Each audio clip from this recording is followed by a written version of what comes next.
How to unlink bank account from Revolut. So for this, go ahead and open your Play Store and make sure that you have installed your Revolut application and tap on install if you have not. Now wait for it to be installed.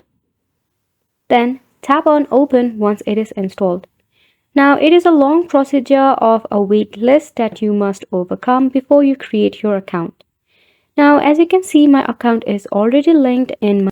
Now to unlink your bank account from your Revolut account, all you have to do is simply tap on this account selector option, and at the side you will see this three dots. You simply have to tap on it. So right here it will also display your account information, that is your bank account. So you simply have to select your bank account, and with a bunch of options displayed, you will see the option of revoke right there. You simply have to go ahead and tap on the option of revoke. Then it will redirect to your bank account portal, that is the bank that you use. And after a certain verification, you'll be able to unlink your bank account from your Revolut. It is an easy process. However, if it takes time, make sure to contact your bank for error check. So make sure to go ahead and give this a try, and thank you so much for watching.